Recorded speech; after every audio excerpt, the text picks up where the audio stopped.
A woman thought she was attending a work dinner, a group meeting, maybe just another night. But by the end of it, she was assaulted. She became a victim of sexual misconduct. Her trust shattered, her dignity stolen, her life forever changed. She tried to speak about it. She tried to seek justice, but her voice was drowned out by the powerful. Because Fuji TV knew, they knew what happened to her, but they still chose to protect him. Masahiro Nakai, a man adored by millions, a man seen as a national icon, a man who wasn't just a TV host, he was one of the most respected figures in Japanese entertainment. They kept him on air, let him continue smiling on the camera, while she was left to pick up the pieces. They protected his image while her life fell apart, and they hoped the world would never find out. But now, the truth is unraveling, and it's exposing culture of power, privilege, and silence. And the question is, how many more victims are out there? This is just the beginning. She was just 23 years old, young, hopeful, hungry to make her mark. She was starting out in her career, navigating an industry where connections can make or break you. But in all the headlines, her name was never revealed. Anonymous, just a nameless victim in a scandal that rocked an entire industry. But the industry is unforgiving, a place where saying no isn't an option, where vulnerability is a weakness and ambition is prey. She was alone, and the world doesn't even know her name. By the way, if you're finding this story important, please like and subscribe. It helps us reach more people and make sure these stories are heard. My name is Chris, and thanks for being here. Let's go back to the story. On the other side of the screen, there was Masahiro Nakai, not just a TV host, a national icon. For decades, he was everywhere, the charismatic host who made people laugh, the charming celebrity who felt like family. But before he was a household name, he was a pop idol, a member of SMAP, the boy band that defined an entire generation. They weren't just popular, they were untouchable. They shaped Japan's pop culture, dominated television, and set trends. And at the center of it all was Nakai. He grew from teen heartthrob to the most respected TV personality in Japan. A man loved by millions, trusted by families, adored by fans. He was the face people saw every evening, the voice they listened to, the smile they believed in. To the public, he was flawless. But behind the cameras, behind that perfect smile, who was Masahiro Nakai really? She was powerless, no influence, no connections, no voice. He had everything: money, fame, power, the ability to shape narratives, to control perceptions. In this world, his word was law, and hers, it meant nothing. She was left questioning herself. Did I imagine it? Did I misinterpret it? How could someone so respected do something so vile? How do you fight back against a man the world sees as perfect? How do you speak up when no one's willing to listen? It was supposed to be just another work dinner, an evening of networking, building connections, a normal night in the bustling city of Tokyo, June 2023.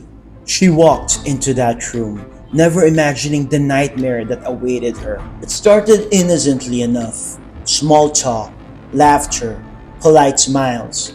But as the night went on, she realized she was alone. No one else showed up, just her and him. She knew who he was. Everyone did. Masahiro Nakai, a man admired across Japan, a respected host, a former member of the legendary boy band SMAP, a national icon. He was the star, the legend, the man everyone wanted to meet. But that night, behind closed doors, he wasn't who she thought he was. She was trapped. No witnesses, no one to call for help. She was completely alone. Non-consensual sexual activity. Those were the words used in the reports. Cold, clinical, detached. But for her, it was more than just that. It was a violation, a betrayal of trust. Her life shattered in one night. A 23-year-old woman with dreams, left in pieces by someone she was taught to admire.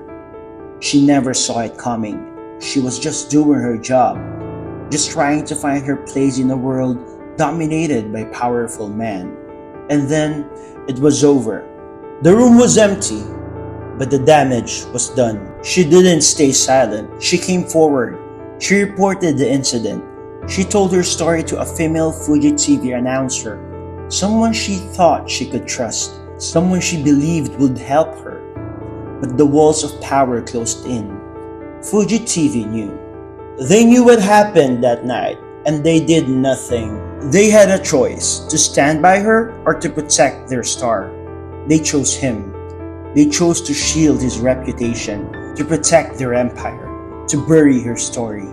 The woman was left to pick up the pieces of her life, while he continued to appear in national TV like nothing ever happened. 90 million yen. That's how much it cost to make this go away. An out-of-court settlement. Money meant to buy silence, but the silence didn't last. The truth came out, and the world was forced to face the darkness behind the smiles. Fuji TV could have stopped it. They could have protected her, but they didn't. They looked the other way. They prioritized their brand over her humanity. And the question is, how many more times has this happened? How many more victims are out there? Nameless, faceless, silenced. This wasn't just a crime. This was a betrayal of trust, an abuse of power. A system built to protect predators, to destroy the voices of their victims. This is just the beginning, and the truth is only starting to come out. Fuji TV wanted it to disappear. They hoped that behind closed doors, in the shadows of boardrooms and PR spin, they could make it go away. But the fallout was unlike anything they could have ever imagined.